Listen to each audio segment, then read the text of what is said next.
of abuse of power. And I think she's really done well to deliver that. Well, here is Gavin Williamson now arriving at his new department, the Ministry of Defence, and Robert Nisbet is waiting for him to come to the cameras there. Robert.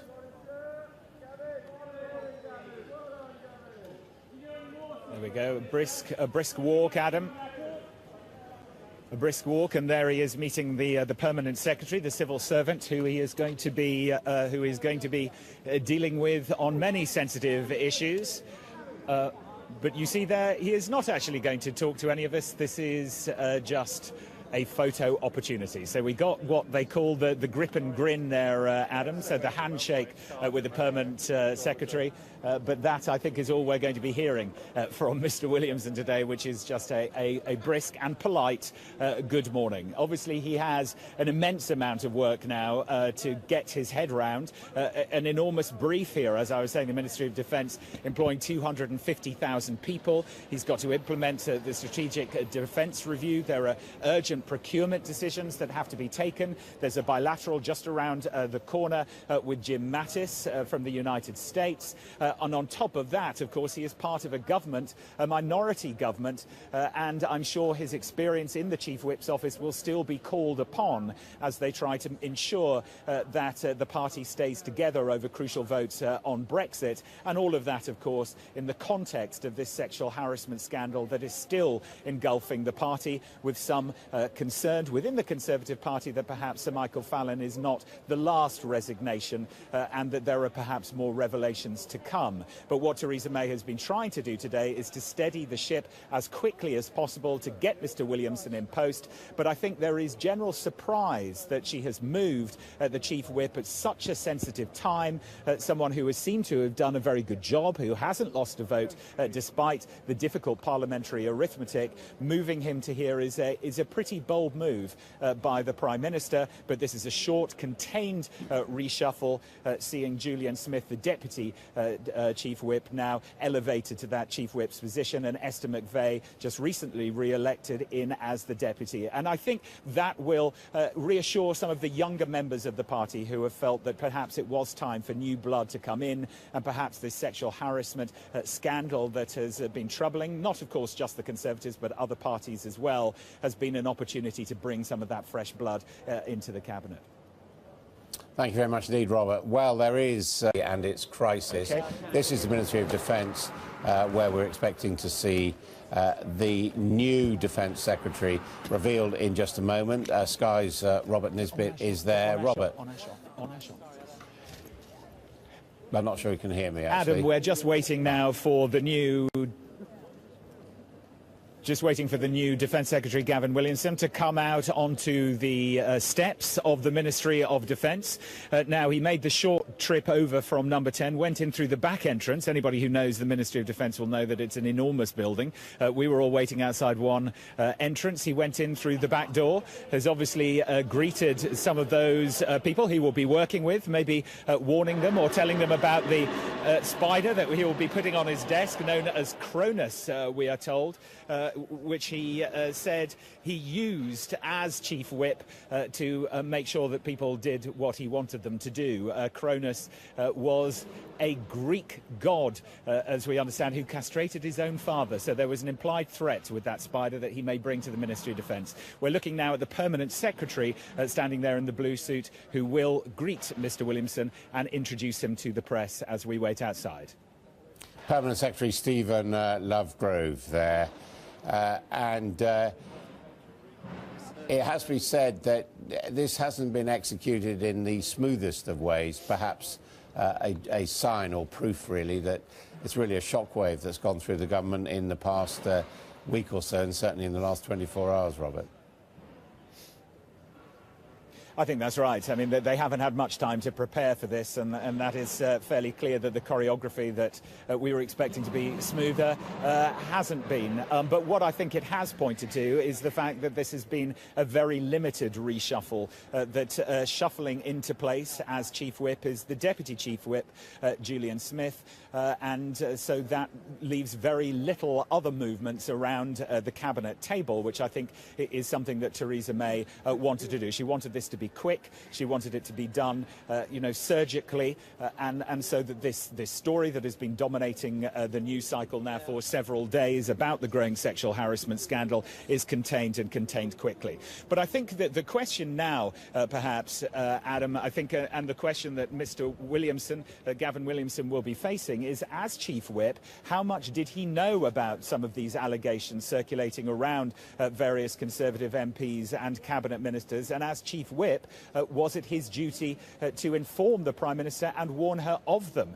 So to some extent, does he bear some of the blame for the government being on the back foot as this started to emerge in the newspapers? Or will it be contained in terms of the fact that many of these allegations are historical and therefore fingers will be pointed at previous Chief Whips before Gavin Williamson moved into that role?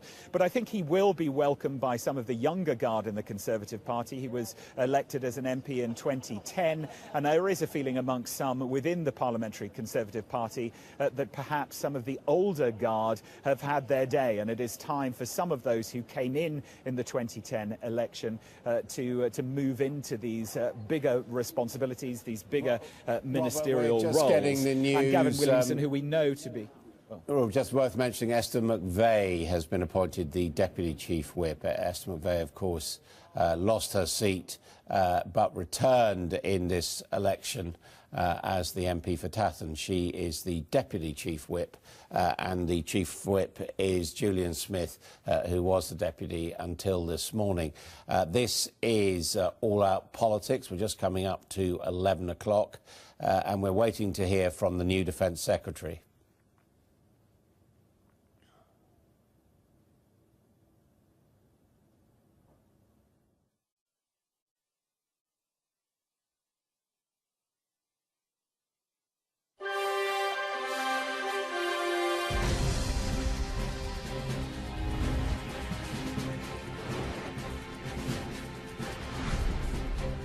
Good morning, this is All Out Politics, and coming up between now and midday, the government's Chief Whip, Gavin Williamson, has been promoted to Defence Secretary amid the fallout from the Westminster harassment scandal.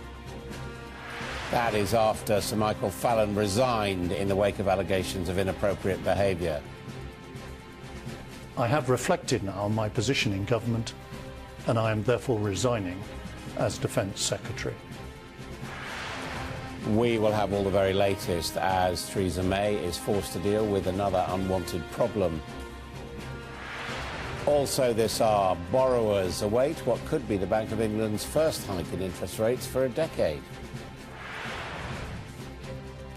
And a man in charge of controlling nuclear weapons tells Sky News of the growing threat of nuclear war. I think the world is more dangerous than it used to be 10 years ago.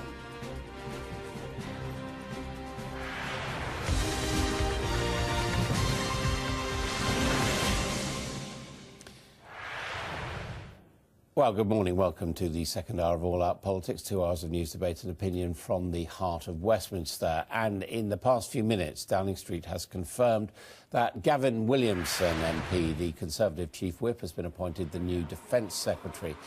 This is the scene outside the Ministry of Defence, where Stephen Lovegrove there and the Chief Defence Staff are, Stephen Lovegrove, the Permanent Secretary, are waiting to greet Mr Williamson, who's going to say a few words to the cameras. We will bring that to you live. He has been promoted to the Cabinet after the Westminster harassment scandal claimed its first victim, with Sir Michael Fallon resigning for conduct which he said fell short of the standards expected of the military. Also this morning, we've heard that the new Chief Whip is the Deputy Chief Whip, Julian Smith, and the new Deputy Chief Whip is the MP for Tatton, Esther McVey. Looking on at that scene at the Ministry of Defence is our political correspondent, Robert Nisbet. Robert, you're outside the MOD. How is the news of their new boss going down there?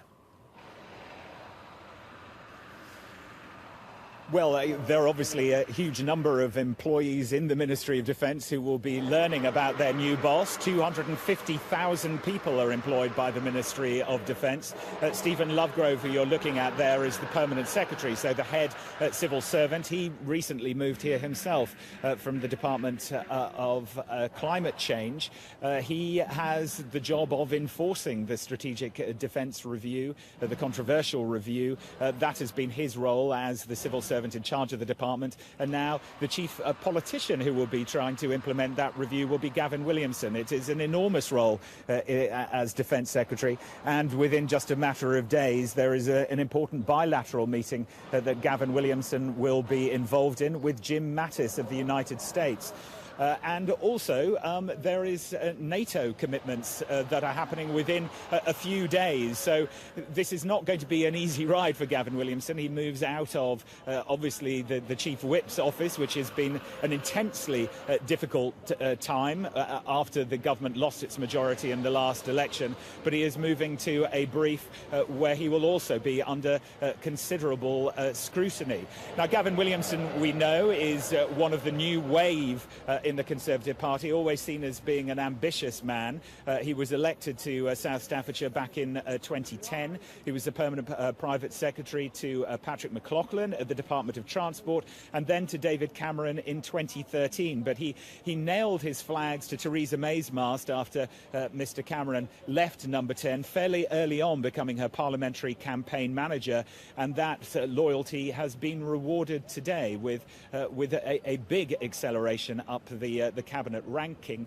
But of course this is a difficult time for Theresa May as well, who has been trying to contain this reshuffle to be a small reshuffle, and as we have seen from the appointment of Julian Smith to replace Gavin Williamson and Esther McVeigh in as Deputy Chief Whip, that is the smallest reshuffle that perhaps could have happened in the circumstances. But three relatively new MPs moving into those positions, I think will cheer some of the younger members of the party who have felt that some of the old beasts, the big beasts in the Conservative Party, have really had it their own way for too long. Robert, also there is one of the Vice Chiefs of the Defence Staff, General Gordon Messenger.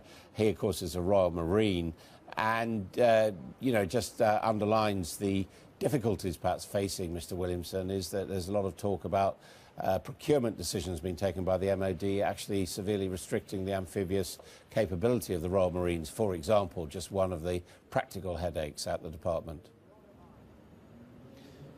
And I think there probably will be many people inside this building who would be hoping that the Defence Secretary had been someone who had been drawn from a military background as those decisions were being made. And that's why a lot of the attention was focusing on Tobias Ellwood, the Defence Minister, who reached the role of captain in the Royal Green Jackets, some expecting him to take on the role as Defence Secretary, or even Penny Mordaunt, the Disabled People Work and Health Minister, the only female Royal Naval Reservist in the House of Commons. I think had either of those MPs become Defence Secretary, that may well have cheered some of those within the department who know that these difficult procurement decisions have to be made. But this is an intensely political decision that Gavin Williamson has now moved into this role, as I say, his loyalty being rewarded. As we wait for this handshake to happen, as you were suggesting, this is usually a smoother process, but presumably because this has all happened in such a rush, it's taking a lot longer than many of us had expected to. OK, Robert, let's get the thoughts now of the Conservative MP Nadim Zahawi. He's a member of the Foreign Affairs Select Committee. First of all, Gavin Williamson, the new Defence Secretary, what do you make of that? Well, first of all, I think the Prime Minister should be commended for acting so speedily on this whole issue about abuse of power, about sexual harassment and so on, but also an inspired choice by the Prime Minister, because Gavin was part of my intake, 2010 intake. He's clearly very talented, worked with Patrick McLaughlin, but then with David Cameron. and really shone there as David Cameron's parliamentary private secretary. And then, of course, in putting the team together that secured Theresa May the leadership. And beyond that, the team in the Whip's office, which has really, in many ways, modernised the function of the Whip's office, much more HR focused, which is why now you see Julian Smith actually being promoted to Chief Whip, again, an inspired choice, and Mr McVeigh. But I think Gavin, you'll find, will do a tremendous job. A very, very clever man. I mean, I was going to ask you about that because we know the government has big difficulties being in minority in Parliament, getting its legislation through. Took another thumping yesterday on the question of studies of the impact of the European Union. I mean, is it really wise, given that, to move the Chief Whip? Well, yesterday we abstained on the lost. vote. It's Wednesdays are Oppo Day debates, Opposition Day debates. You lost after having to respond to it. Well, and you're trying to run the country. So is moving the Chief Whip a good idea? Well, first of all, the team he's built. And this is one of his real great strengths. And he'll demonstrate that, I am sure, in the Ministry of Defence with his ministerial team. The team he built in the Whip's office, I think, is one of the finest team of whips, a sort of great HR department for the Conservative Parliamentary Party. And so it's, that remains there. In fact, he's made his deputy Chief Whip. Was a really good move, or the Prime Minister's made Julian Chief Whip. And so I think you'll find that the Whip's office will continue to do all the crucial votes, by the way. He has won as Chief Whip, and now I think Julian will carry on winning and disappointing Jeremy Corbyn. Well, we'll see about that. But, I mean, looking at it from the outside, you might say that Gavin Williamson is a yes man and an enforcer for Theresa May. He's not someone who has any history of caring about the defence of this country. Oh, he's much more than that. Gavin is one of the most talented parliamentarians. He spent a good period in Number 10 working with David Cameron. When you're the Prime Minister's parliamentary private secretary, then you are literally touching every department on behalf of the Prime Minister at Number 10. But, I mean, if the choice is standing up for the armed services or not embarrassing Mrs May, I mean, we can tell which way he's going to go, can't we? Well, he will be championing the armed services, I can tell you, and in a very, very eloquent and articulate way. He will make the arguments on behalf of his department. He is a huge talent for the party. One of the great things about the Conservative Party is we do have this sort of next generation, actually more than one generation, 2010ers, 2015ers, 2017ers. The party is fizzing with talent, and I think that's a good place to be for the future of the Conservative Party. And it's in many ways, it's why I think Theresa May will get us through Brexit, will get a good deal on Brexit, and will focus on things like defence, like healthcare, like the issues that people care about, housing, for example. So I think this is an inspired choice, and more importantly, she has really acted on what she said she will do, which is, clean up the place and be very serious when it comes to any